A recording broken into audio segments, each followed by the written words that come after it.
In an ever-changing world, Off Hollywood Media presents a voice of truth and inspiration, resonating a vibration of love and understanding, illuminating new paths for new directions, as we, as one, strive for higher and higher levels of consciousness, always remembering life changes. And now, your host, our MC, our master of change, Filippo Voltaggio. Ciao everyone, I am indeed Filippo Voltaggio and I am excited to be hosting Life Changes today. Today we have none other than Mariel Hemingway on our show, who is known for a lot of things. She not only is an Academy Award nominated actress and a Golden Globe nominated actress and a winner of several other awards. She is the granddaughter of the illustrious American author Ernest Hemingway. And she herself has become famous for other things other than the 30 films and numerous television appearances that she has made. She has become known as the voice for holistic and healthy and balanced living. And so I'm looking forward to talking to her, especially today, and I'll tell you why in just a few moments. But before I do, you want to laugh? I do. Last week I was complaining that I had forgotten all about the fact that we were videotaping the shows because, I don't know, maybe 15 minutes or so before the show I decided, oh, we're videotaping. I better go shower and shave. And so I did, and then came out in time to do the show and realized, wait a minute, I have wet hair. And so our videographer, Mr. Buzzbros, went ahead and put that clip on about me complaining about my wet hair. He put it on YouTube and posted it everywhere, and we've gotten so many comments, it's pretty funny, actually. So, of course, today, I gave myself plenty of time to shower and shave and shine, and then we found out that our guest today, Muriel, wouldn't be able to make it in the studio. As a matter of fact, she's going to be a little late on the show. So guess what? When Buzz Bros found out that Muriel wasn't coming, he says, I'm not just coming to film you. So here I am, all prettied up, and no video. You know, it's funny because I've not only been complaining about my hair, now that we've, wet hair that is, now that we've been videotaping the show, I am looking at myself and I think, wow, it's true that video really puts on 40 more pounds. All right, maybe it's not 40, maybe it's 20. I don't know, maybe it's 10. It doesn't matter. I look heavier on video than I do in real life. But in real life, I think I look heavier than I'd like to look. So I've been complaining about that too.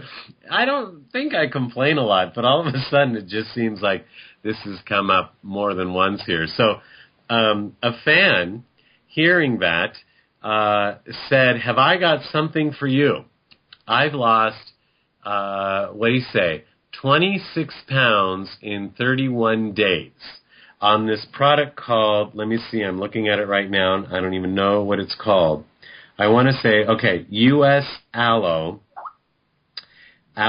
Control, Natural Weight Control, something or other. So, U.S. Aloe. So he says he's lost 26 pounds and in 31 days. And I thought, okay, I'm interested. Sure, I know I'm supposed to exercise more. I've just been too busy. That's been my excuse. I know that I need to sleep more. I know I need to eat right. But it sure would be nice to have a product that could help jumpstart me. So you know how it is when you start seeing some progress really fast. And so I have been neglecting my body, as you could probably tell from the little sniffle that you just heard, and we'll talk about that in a minute. So this friend of mine said, okay, here's this product, and you will lose weight like I did. It will, let's see, it says control your appetite, cravings, all natural, blah, blah, blah. So the one thing that I was really excited about, besides okay, this might help me jumpstart losing my weight that I need to lose, was that it's an aloe vera product. And aloe vera is supposed to be so good for us. I've been wanting to take aloe vera for a long, long time and hadn't really found a product that I was really in love with. And then I did find a product that I became in love with, just hadn't gotten around to taking too much of it, and then found out that this company also makes that same product, which is all organic and vegan and kosher and all of that. So it's the same company, it's just now making products that are also being sold outside the stores, et cetera, et cetera. So without going too much into it, if you want to know more about it, I'm going to post something on our sponsor page, since he's given me this product and said go ahead and try it. And I am looking forward to trying that and letting you know what kind of results I get. And you'll either see it or hear it on the radio. Just so you know, I weighed myself tonight. I weigh, and I can't believe I'm saying this on radio. Maybe I'm not saying this on radio. All right, I weigh 192.6 pounds. So there, I've said it. So enough on that. So here I am. I'm sniffling a little. My throat's a little what it is and all of that good stuff. And I never, ever, never get sick because I'm usually really good about all of that. Well, not necessarily about taking care of my body, but the way I eat. And that's why I'm really glad that Muriel's on today, because we'll get to talk about that. We really connect on that. But the way I eat, I'm really good about that, usually. Well, but lately, because of the show and just working overtime and not eating as healthy and not sleeping, I know Mariel's going to have something to say about that. Just not sleeping, I started to come down with something. And then I came down with something worse, and then something worse. And it got so bad. Actually, I won't tell you how bad it got. But I needed help. And so I've gotten some help. But the interesting thing is that a couple of friends of mine have said, Filippo, of all people, you know what to do to take care of yourself. And I said, I do, but I'm not doing it. And then they were wondering, why would you not do it? And I came up with this excuse. It might be cockamamie, but this was my excuse. I said, I'm trying to figure out why I'm getting, quote unquote, sick. I'm trying to figure it out. Nobody understood what I meant. And I was saying, there's something I have to learn from this, and I don't know what it is, but I'm going to learn it. And the sicker I got, or the more my body was experiencing this low energy and malaise and fever and coughing and expectorating and all that fun, not so fun stuff, I started getting irritated about things. I started not wanting to talk to certain people and wanting to talk to other people. I started wanting to do certain things and not wanting to do other things. I wanted to talk about certain things and not talk about other things.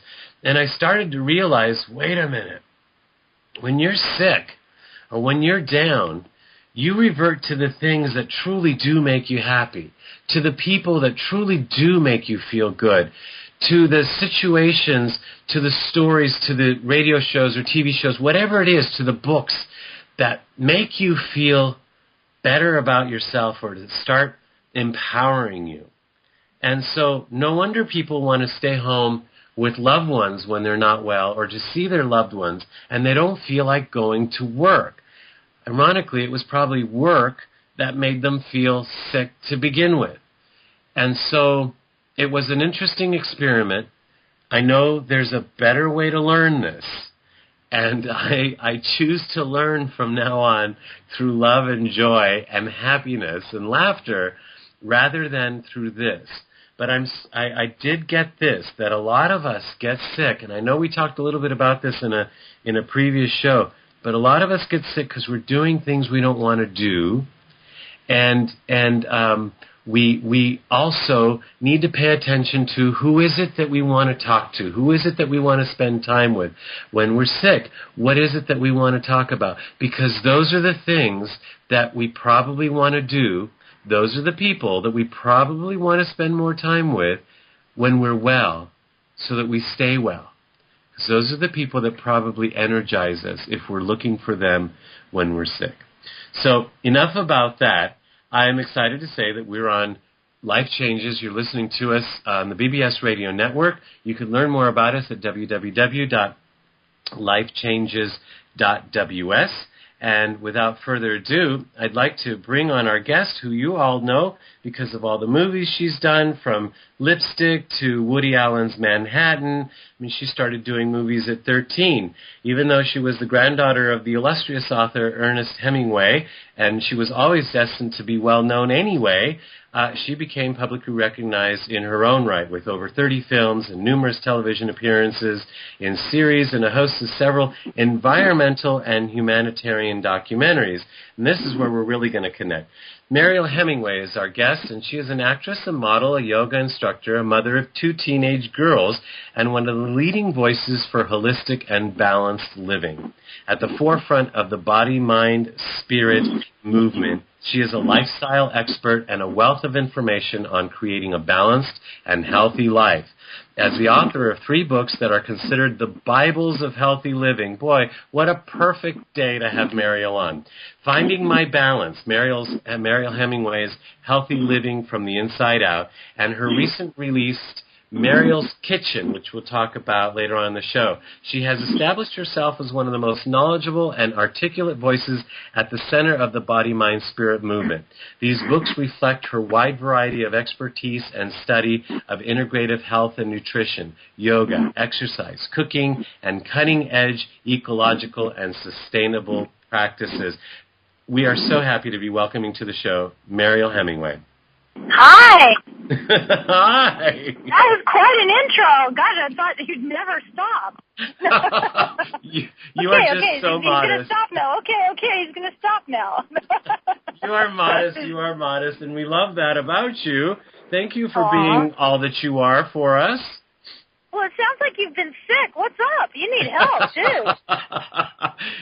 Actually, Mariel, I knew you were going to touch on that. I just knew it. And, this is a great place to start. One of the things that I have not been doing enough of, so please preach to me, is sleep. Oh, I'm going to. You're not sleeping enough. Well, that's going to be a number one cause. I mean, not a number one cause, but it's certainly a great cause of why people get sick and, run down and overstressed. And people don't realize the value of sleep and how it enhances your life in such a huge way. But, not getting enough sleep is a key to just, your immune system shutting down. You need time. You need nighttime sleep to regenerate the body. It's just imperative. It seems like such a simple thing and something like, well, everybody does it, so I'm too good to do it too. I don't know what it is. Well, and also we have a cultural thing that we think if we sleep less, we're more productive and we're better. We're like better people. We're cooler. Burning more calories. We think that you're actually aging from doing it, and you're shutting your immune system down because it needs. The body is designed to regenerate at night. Now there are some that my partner and I have some friends that actually don't need a lot of sleep. They're very rare. They go along with the monk people. But most people really do need a great deal of sleep to regenerate their bodies, to put their systems back in tune. So when you're doing all the things that we all do, which is usually too much, you get downtime. And you need that time in silence to the blood to repair, the muscles, the tissues, all that stuff, and your mind to rest. So it's a huge factor in your health and wellness. It's interesting, Mariel, and I'm glad we're having this conversation because sometimes we think that, like you said, the less we sleep, the more we're getting done because we're working, and especially out here in Los Angeles and Hollywood land, it's rush, and this has to be done by this time and whatever. And exactly. Yet, when we sleep, we get more done. Yeah, absolutely. And here's the other thing is we are so inundated. A great analogy is we're so inundated with television and all this technology, which we all love. I'm sitting here on the radio with you, on my cell phone.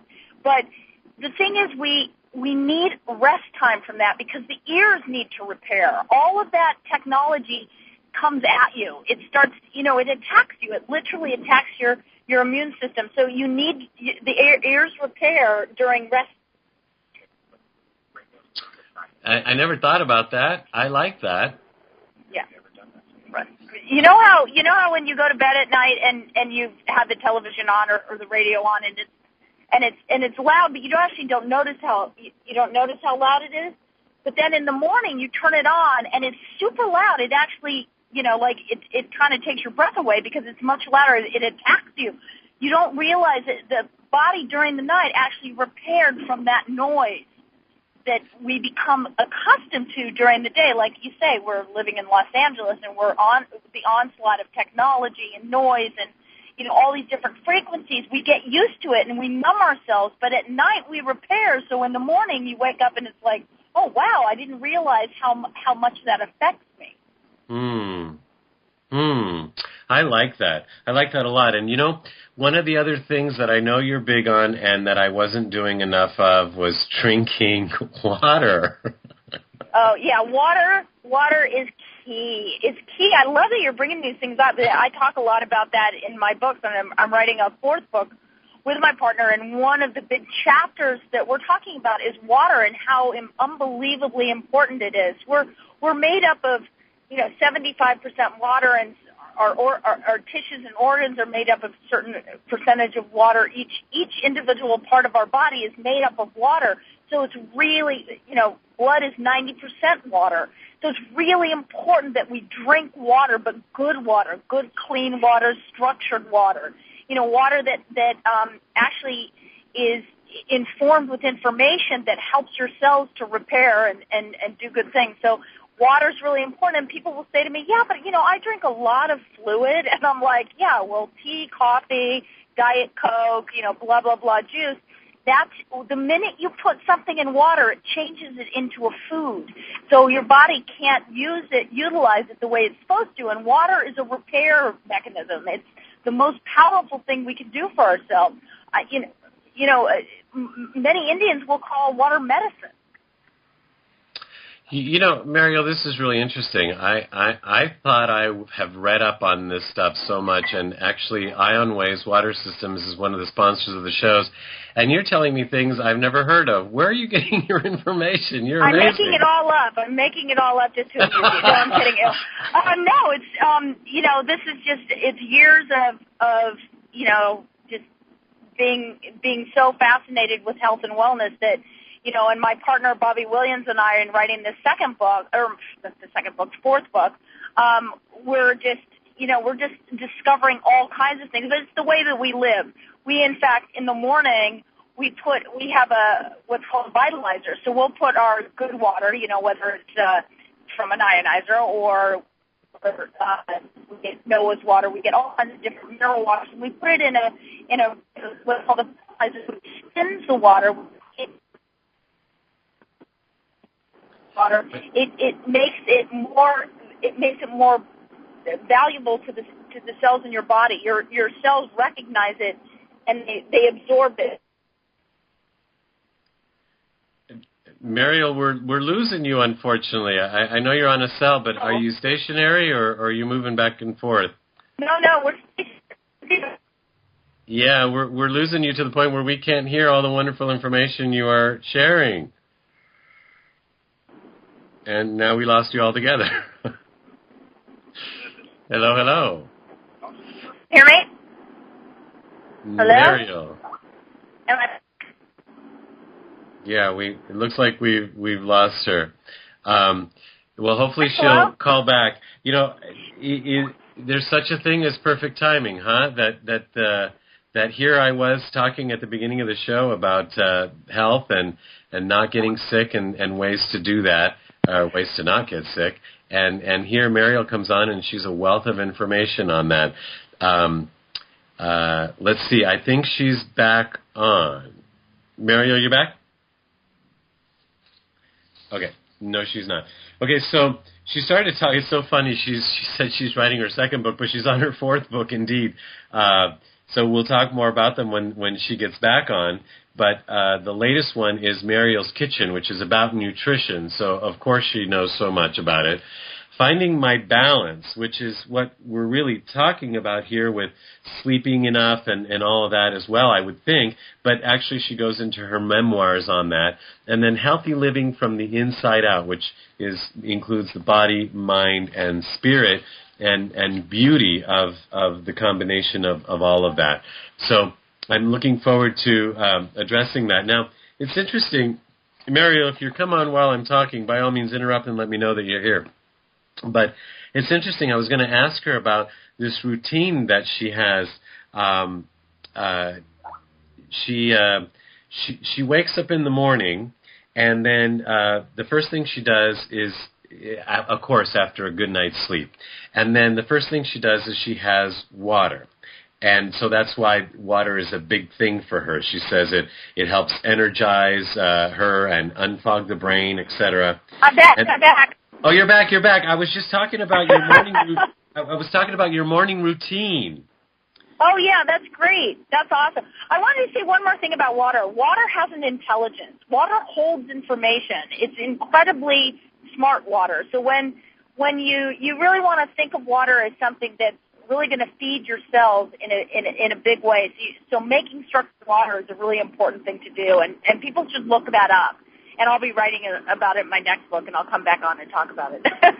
Okay, we look forward to having you back. So I was just so you saying, can talk about morning routine now. Yeah, I love the fact that you had a morning routine. So many of us don't in this country, and I just started one at the turn of the year, and I can't tell you what a difference it's made. So it was great to be comparing routines here. So tell us more about yours. Well, to be honest, I change it all the time, but I think that, like you said, people have lost ritual and ceremony in this country. We get up, we rush to get dressed, to brush our teeth, to shower, to throw clothes on, pour coffee, gulp it down and rush out the door and then run to a Starbucks or whatever we do. Instead of slowing your morning down, getting up 15 minutes earlier so that you can take time in the morning for the ritual of breathing, taking some silence, whether it's for, 2 to 5 minutes where you sit in silence and you become aware of your breath. And then when you make your tea or your coffee, you have a consciousness about it. You do it slowly and with intention. And when you start to become aware of a slow morning, and one of the most important things you could do is is be aware of your first thoughts. And those first thoughts should be thoughts of gratitude, thoughts of, what do I want for this day, how to plan my day.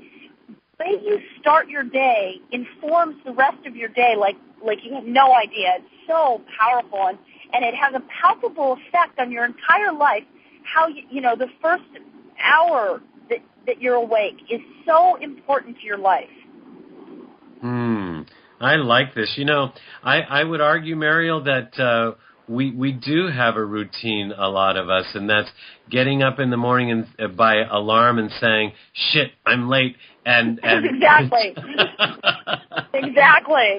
And you don't want to do that. I mean, I even talk about there's an alarm that wakes you up with light, because we should be waking up with light, with sunlight.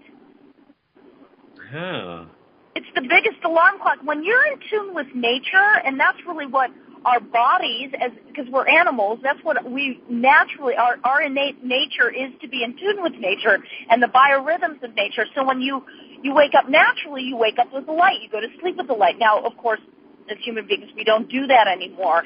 But that we trick ourselves by all the lights that we turn on in our home. But the truth is, our natural way of living should be to wake up with light. And they actually have alarm clocks that wake you up slowly with light that kind of gets brighter and brighter, that, wakes you up. That's really how we're supposed to wake up. But, of course, we go against all those natural rhythms. And speaking of which, how did you fall into this rhythm? I mean, being in Hollywood and the work that you do, I mean, it looks all glamorous and fun, and a lot of it is, but there's a lot of hard work, a lot of long hours, and a lot of stress in the industry. Where did you find this way of being? Well, I think that, it comes mostly because, number one, I grew up in Idaho, I love nature. It's all, you know, I've always been a pantheist. I always believed that God was in nature, in trees, and in mountains, and, you know, in the great outdoors. That's where I felt most at home. It's where I felt connected. And so that's number one. Number two, I think the reason why I always had ritual, you know, this connection, is because I grew up in a really kind of crazy, wonderful, but crazy home. You know, it was very addictive, and there was, you know, my mother had cancer, my dad had heart disease, my sisters drank too much. You know, there was a lot of craziness in my home. So I created, you know, this sense of peace and solitude by going outside, and it grew with me as I got older. I knew the important, you know, and I had to, because, like you said, I was in a business that was kind of crazy. So I always found routine. I got into yoga and breathing very, very early on, and food became very important, although I did a lot of crazy things with it. You know, I was conscious of this health food movement, and now, you know, it just led me to where I am now, where I have a real awareness and consciousness about food and breath and water, and how you're really supposed to lead your life in harmony with nature. And it just came to me, you know, it took many years to really discover, this is, you know, what my natural instinct was as a kid is really it's really the way that I need to live my life that works for me. And that's really what I'm writing about in my new book now. Well, you've certainly got so much in all of your books. You're finding my balance. That's more about yoga, but you talk about all of this, right? I mean, I do. I'm finding my balance. It's kind of a memoir through the eyes of yoga. It's like how yoga enabled me to look at the different parts of my life, and, you know, like my sister's suicide, my father's death, my mother having cancer, my children being born, my marriage, all these different things, and a lot of really fun things, you know, making movies with Woody Allen or John Candy or whatever. But it enabled me to look at my life through a different kind of consciousness, from a different awareness, from a different sensibility. So it really helped me, and that was the first step into my kind of spiritual life. And then my second book was a deeper version of that, which was about movement and home and food and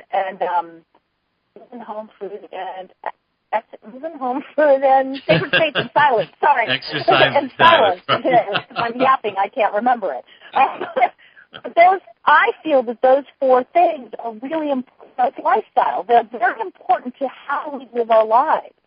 And then the third book that I wrote, Mariel's Kitchen, which really isn't just a cookbook. It's really about how food is the first step into becoming environmental and becoming conscious and aware of yourself at a deep level.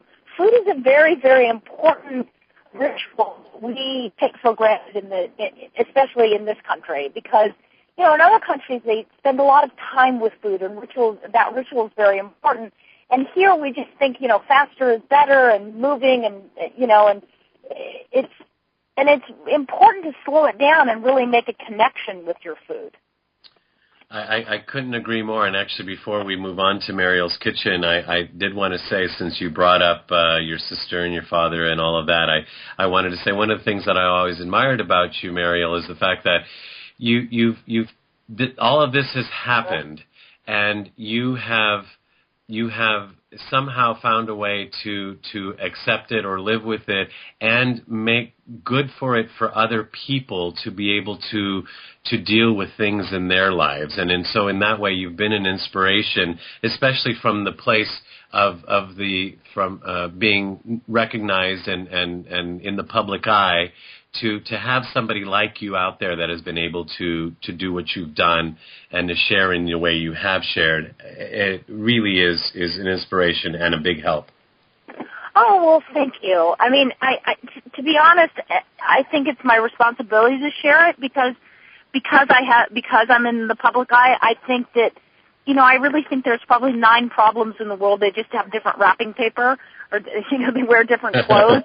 You know, so I don't think that I have any special problems, you know, that my pain was any more painful than anybody else's. But but because I've found tools to help me deal with it and to fend off depression through completely natural ways and to, it's just, I've learned how to thrive instead of just survive. I spent a lot of years trying to just survive, my upbringing, my genetics and all that stuff and things that I was afraid of. And by sharing them, I've learned a lot more about myself, and it's really inspired me to do more in this space, because I love health and wellness, and I believe that everybody can be as healthy and vital as they possibly can be. And I've done a lot of things, so I want to share the things that I've done and inspire people to be their best. Well, Muriel, we are so aligned because this is what our show Life Changes is all about. We highlight people like yourself that have made changes in their life, that are out there helping people make changes in theirs, and people that are making changes in the world, and you fit in all three categories like a champ. So before we go on, I want to remind everybody that you're listening to Life Changes with Filippo, and I am Filippo Voltaggio, your host. You could listen to us on the BBS Radio Network and get all the information for us at www.lifechanges.ws. And today we're talking to Academy Award-nominated actress and voice for healthy and balanced holistic living. She is Mariel Hemingway, and we're talking about her books, and most particularly Mariel's Kitchen, her latest book. And before we get into the food and the kitchen, I did like how you touched upon in Healthy Living from the Inside Out, home, silence, exercise, and food. And I just wondered if you can touch for just a minute or two on home, silence, exercise before we get into food. Well, yeah. I mean, home, silence, food, and exercise are really, they're kind of cornerstones to what. Here's why I wrote the book, and this is the reason, is because there's always a book about your home, what your home should be like, clear and clutter. You should do this in your home. You should get feng shui done and all that stuff. And then there's a book about your exercise, and then there's a book about what you should eat, and then there's a book about meditation. And I thought to myself, really, when people are living their lives, these are things they do every day. And lifestyle is not about separating. Separation is not oneness, and separation makes us compartmentalize, and we don't do things holistically. And holistic living is about looking at your life as a whole. What am I doing as a human being? How do I show up in the world? What do I eat? How do I move? How do I breathe? What water do I drink? How do I move? And do I take time to sit and become very conscious of my actions and my breath and my thoughts? All of these things make up who we are. So I wanted to put a book together that was about everything. It's about a lifestyle change, and that's what I'm writing now with Robert Williams. Is we're writing a deeper version of that adds adventure and more about nature. But I believe that these things are it's our makeup, and it's our birthright to be as healthy and vital as we can be by connecting with all these things that we do each and every day. And so you don't need a gym, you don't need a doctor, you don't need a guru, you don't need anything but yourself to be your best guide. But what I've done is giving you, what I want to be able to help people do is give them tools so that they can find their own guide within them. Because I found mine, and that was a journey. It wasn't always easy, and I did all kinds of crazy stuff, but I know that I'm the best person to guide me to my highest good, to my own power, to my sense of self that is beyond reproach when I know that it came from me. And it's the ultimate self-responsibility to really find that inner voice and take responsibility for your own life. And that's what my passion is in this field, is to just really inspire people to find their own voice and to become their own guide, guru, cook, trainer, whatever it is. You get to be your own best person for you. That is so key. That so many of us are always looking outside ourselves, and sometimes I can see where that can serve because we don't know how to do this. Like in this case, we're going to go out and buy one or all of your books so we can learn how it worked for you, and then internalize it, make it work for us if we align with it. And from all I could tell, there's no reason we shouldn't. You talk about the home, for example, how it's a place where you need to feel good. You know, not walk in and have it be cluttered or have it be a place where you just yell at your kids or you hate going home. So many people hate going home. Exactly. And it's sad, you know, and I say to people, look, go into your home, sit down in a room. I call it intuitive feng shui. You know, it's cheap because it's you. But you sit in your kitchen and go, is this a place that I invite people to come into? Is this a place where I could create ritual with food? Am I happy in here? Is this festive? And if the answer is no, you need to look at the colors in there and get a paintbrush out or a roller and change the color or do something or change things around. It doesn't mean you go out and get a designer, but it does mean that, you know, if your bedroom, you know, you look at your bed and it's covered in clothes and your computer and, you know, you've got the cell phone and this and that and everything. And instead of being a place for silence and making love and sleeping and quiet, you know, it should be a place of complete, total peace and solitude. And so it's just about being pretty damn duh about it and going into each room and going, what does this room make me feel? Sit in it and sit quietly for a moment. Am I happy in this room? Does it create a sense of calm if I'm in my bedroom, or if I'm in the dining room? Do I feel like this is a place that I would want to entertain people? It's just about really using your own sense of self to figure out what works for you. And if you have too much clutter, you know, have a garage sale. There's nothing more cleansing than getting rid of crap you don't need. And if you haven't thought about it in more than 6 months, you probably don't need it. I love this. Summer. No. and we just don't take the time for this. And the other thing you say is silence. Our life is so fast paced, and we come home and we have the TV on or the stereo, and like you said earlier, some people go to bed with the TV on, and we don't have silence, and that silence is important. Why? Silence, you know, I love that you brought up silence because people, that's the scariest part. I speak around the country, and often I'll get up there and I'll speak, and when I come to the part about silence, I say, I'm going to talk about silence, and then I'll take a really long pause, and I mean really long. Because when you're speaking, you know, right. A minute pause is like, oh, she forgot something. She doesn't know what the hell's going on, and you see people's discomfort. Oh, is that what you were doing, Muriel, when you dropped off? We thought you dropped off on the cell phone. Oh, yeah, that was it. I was trying to fill the silence, and you were trying to teach me a lesson.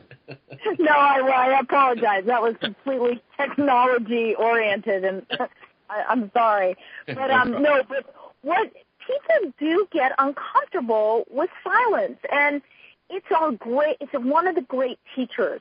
Now, it doesn't mean that you always sit down in silence and it's this great big chore to you don't have to empty your brain. But what happens when you take the time for yourself is that you start to, it's a muscle that needs to be tuned, and you get to this place where thoughts come and you allow them to go. It takes practice, but you let them come. And I say to people, you know, when they get overwhelmed, they say, oh, I can't meditate. So I say, look, it's called silence. You don't have to call it meditation, so you don't get scared that I'm making you do any kind of religious anything. Right. But start out with 2 minutes and add a minute a week. And then eventually you'll get up to 20 minutes, and you'll find that it's so rejuvenating, because what happens is in silence you can pray, you can ask questions, you can ask yourself what's right for you. Now, it doesn't necessarily mean the answer comes right there, but you will find that if you make it a practice during your day, during your, you know, all of a sudden that answer will come to you. Sometimes it does come in silence, but oftentimes it will come during your day. Something will, you know, pop out and you'll go, oh, wow, it's the answer to my question. But if you didn't take that time for yourself, if you didn't take that silence, you really wouldn't have this deeper consciousness. Silence has the power to teach you everything. because that's where your inner voice lies. But if you're constantly going and there's noise and, you know, and constant motion, you can't really hear yourself. You can't hear what's right for you unless you take that time for you. Mariel, this is so great, and I'm laughing to myself as I'm listening to you. Here I am. I have a pet peeve, and that is that when people get famous, then all of a sudden people start asking them questions about the world and about politics and about religion. And I think, what do they know? They knew exactly what they knew before they got famous. It doesn't make they're famous for this. It doesn't make them an expert in that. So why are you asking them? And here I'm asking you all these questions because you do know, and you're such a great find. Well, that's so sweet of you to say, because actually that's really sweet of you to say, because I couldn't agree with you more. Because I cannot stand celebrities that get on a soapbox about stuff. And I think the same thing. A year ago, they couldn't get a job, and now all of a sudden they're this and that. And I do the same thing. Here's the difference. I've been doing this. I've been in the health and wellness field. I mean, I've been interested in studying it for 25 years. It's been I love this stuff. So I'm, if I hadn't been an actress, this is what I would do in my life, because I think it's really important. I've done yoga for 25 years. I've been studying food and making all kinds of mistakes for 25 years. But I do know this stuff because I've experienced it and because I've made mistakes. I'm not doing it from some holier than thou sense of knowledge or an intellectual property. I'm doing it from experiential property. I'm doing it because I've done all kinds of things that worked and things that didn't work. So thank you so much. That's actually a really nice thing to say, and I so agree with you. Well, it shows, and I couldn't be more thrilled for me and for our audience. Now, you're doing Muriel's Kitchen, and that is near and dear to my home. I grew up Italian-American, and loved to cook, and there was something that my mother would do.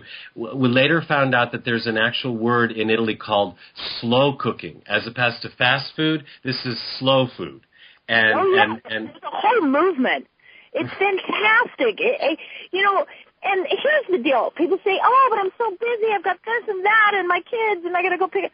Slow food takes you 10 more minutes. 20 more minutes. And who cares anyway? Who wants to put food in a microwave and turn it into something carcinogenic that's going to give you cancer? I'm sorry. I would rather take 15 more minutes to make something that's delicious and comes from a sense of love and passion about something. And food is not hard. Actually, really good, healthy food is simple food. And even in Italy, if you go to Italy and you go to somebody's house and they create a meal in, 20 minutes out of, a little bit of pasta and this and that and the other thing, it's simple ingredients that make it good. It's not about all the pomp and ceremony. Now, you can do that, and I have tremendous respect for anybody who's a wonderful chef. I'm not a chef, but I know what to do with good, simple food. And actually doing very little to it is the greatest thing ever, and it's the healthiest for you. So what do you recommend as far as food is concerned? From should we buy it a certain place, or should we pray over it? I mean, what are you saying? You should pray over your food. Every morning, pray over food. No, I actually do say grace because I think it's a wonderful ritual. I do it at the store. Yeah, I love to thank the food. I love to thank the people. I like to thank the farmer. I'm very into that. But I believe that my philosophy about food is that, first of all, we should eat seasonally as much as possible. We're so, we're inundated with everything that comes from China and Chile and this and Peruvian, whatever. We've got all these places that our food comes from. And really, healthy food should be food that's in season. And as much as possible, try to find a farmer's market. Buy organic, buy local and sustainable. If you can find a biodynamic farm, you've given yourself the best present in the world. They're not easy to find, but biodynamic is 10 steps above organic, which is obviously really good. But if you have the opportunity to go to a farmer's market, it's one of the great rituals, I think. I used to do it with my children when they were small. And it's a way to, like, understand where your food comes from and the people. You know, small farmers are some of the great wacky characters on the planet. It's great fun to go to a farmer's market, especially, I mean, here we are in L.A. I mean, it's one of the great places in the world to go to a farmer's market. They're funny as hell. It is. It's true. A lot of characters there. So you know, I've never heard. I go to farmers market. I eat like a vegan. I eat organic. I've never heard of a what kind of farmer did you say? Biodynamic. Biodynamic is it's much more prevalent in Europe than it is here, and it's called the Demeter standard. And Demeter is like organic, but it's a very high standard of what they do with the farming. So it's about farming in tune with what nature wants for you. So you eat only things that are in season. You eat you plant things that are environmentally appropriate for the season, for the climate that you live in. It's about aligning things with the stars.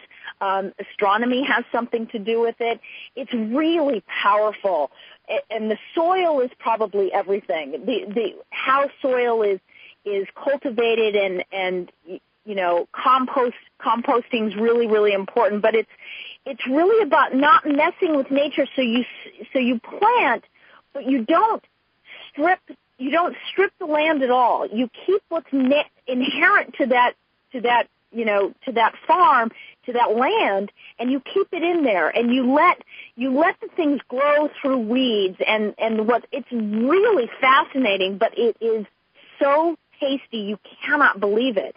And you can even do it with animals too.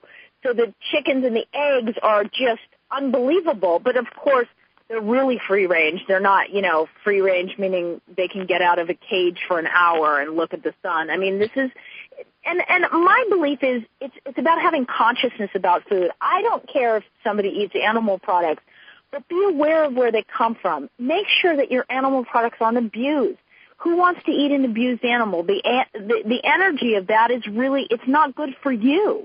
So maybe you eat less meat, but when you do eat it, you know that animal walked, you know, on a farm and was like living a life and was treated humanely. And so it's about having awareness about everything we do, and that's what Muriel's kitchen is about, is having an awareness of your food. Not to mention it's gluten-free and sugar-free, which is good for a lot of people nowadays.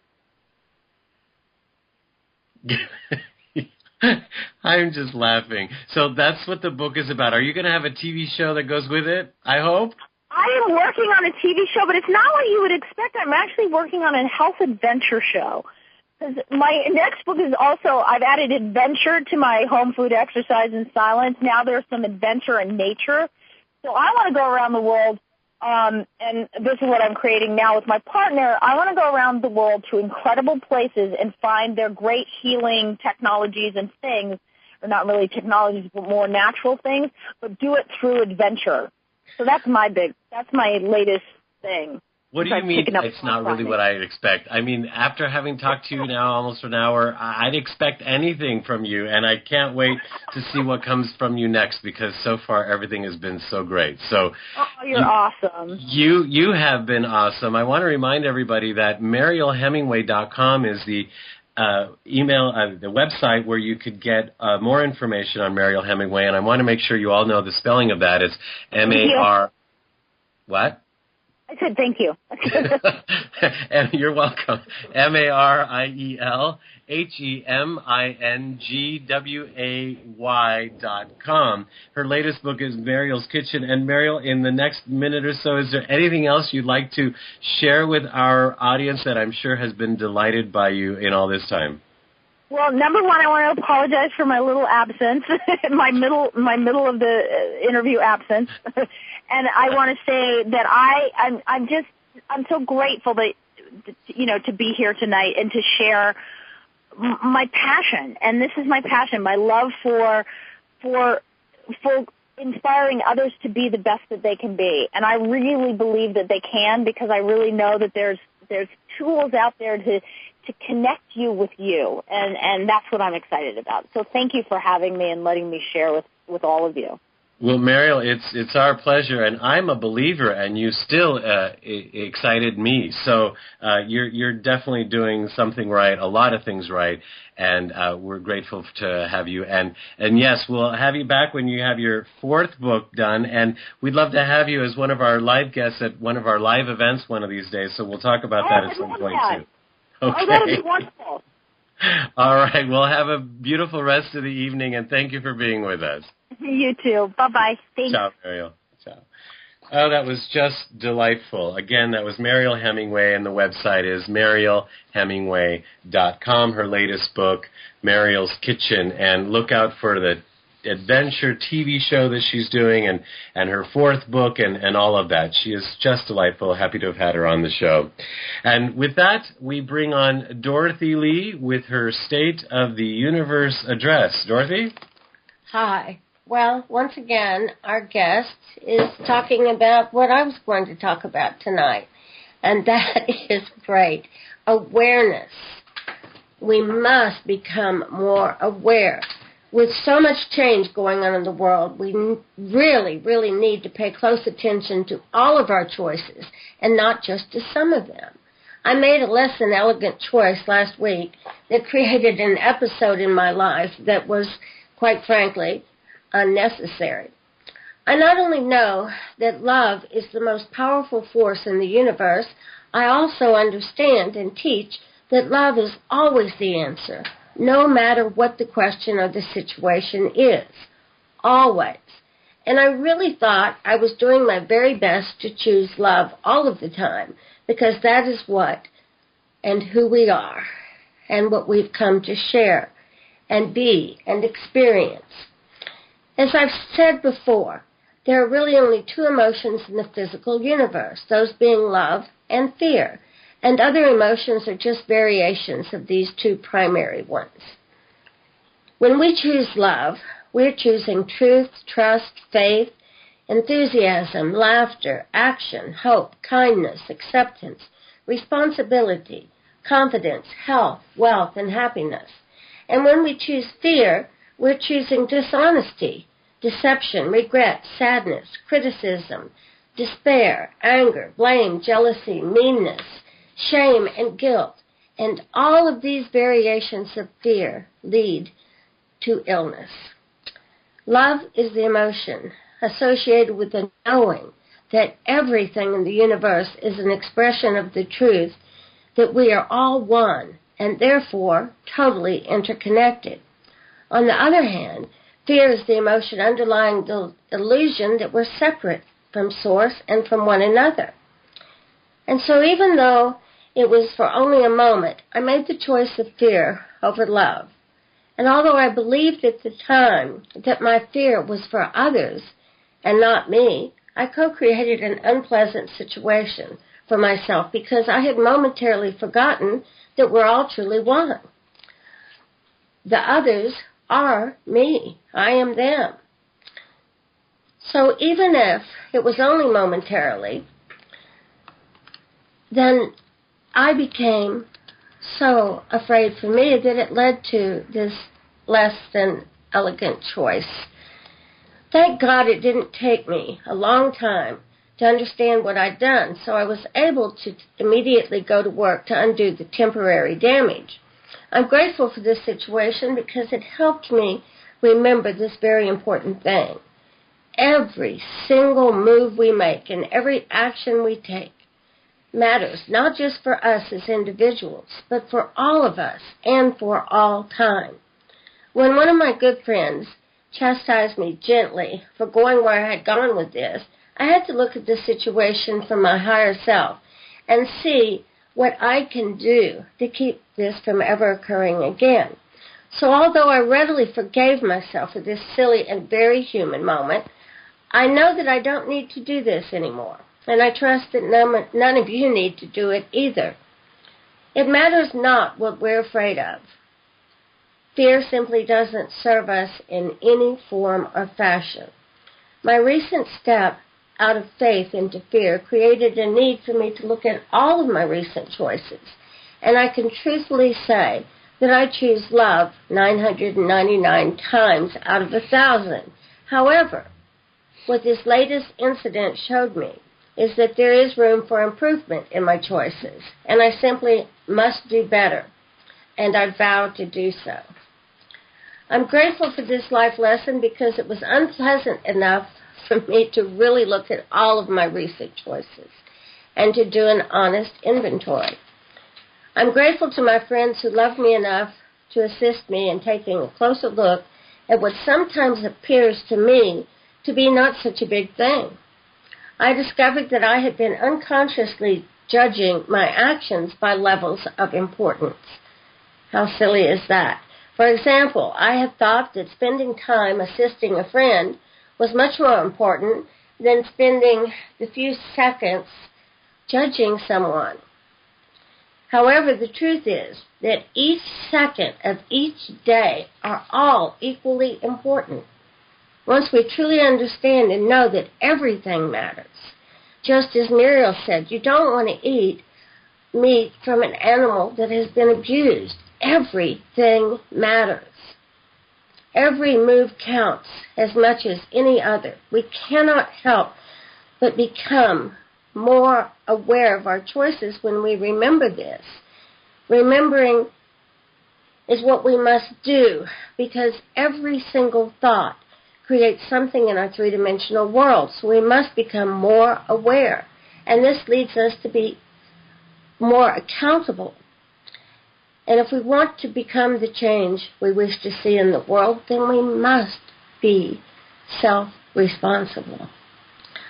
A life filled with choices of love over fear will make us all much more valuable people. Our productivity and financial success will soar to new heights, while the old days of uncertainty, doubt, and depression fade into the past. So please join me in constantly choosing love. And until next week, please remember that you are the power in your world. You are the guru you've been waiting for. Choose to become a very conscious co-creator by making truly elegant choices. And never forget that you are powerful beyond measure and that you are loved, you are lovable, and you are loved. Thank you, Dorothy Lee Donahue, with the State of the Universe address. And friends, family, and fans, that is our show for tonight. We'd like to thank again Mariel Hemingway for being our guest tonight. I invite you to check out her books and go to her website. You can actually go to our website as well and learn more about her and our next guest, actually. I'm very excited about this next guest because we're definitely living up to life changes. You know, life changes is about many different things, and our lives are changing more than life has changed for many generations before us. And so part of those changes include things that we would consider very three-dimensional, very day-to-day living kind of things, but they affect us in such a big way. And so our guest next week, Molly Wendell, she shares job networking tips from her new book, The New Job Search, Break All the Rules. In other words, life changes on the on every scale, in every area of our lives. And so this is an area that we need to look at because right now there are people that are needing to find jobs in a different way than they have found them before. So we are happy to help by bringing Molly Wendell on next week. Remember, you can keep the conversation going during the week with us by visiting us at our website, lifechangeswithfilippo.com, and you spell my name Filippo, and connect with us at our Life Changes with Filippo Facebook fan page and also our first personal fan pages. Today's show has been made possible in part by our sponsors, Ionways Water Systems, and you heard Mariel Hemingway talking about them as I did as well. Change your water, change your life, and Love and Miracles. To learn more about them, visit our sponsor page on our website and click on their respective links. I am Filippo Voltaggio, and it has been my pleasure being of service by hosting Life Changes with Filippo today. I, along with our segment hosts and producers, Dorothy Lee Donahue and Mark Lejour, along with Seth, our engineer, thank you for joining us and being part of this show and being part of the change we all wish to see in the world. Ciao, everyone. You have been listening to Life Changes. Join us here every Monday night at 7 p.m. Pacific Standard Time, and visit us on the web at lifechangeswithfilippo.com. That's Filippo, Filippo. And follow our community on Facebook at Life Changes with Filippo. Join us here next week as we consciously embrace and explore the only constant, life changes.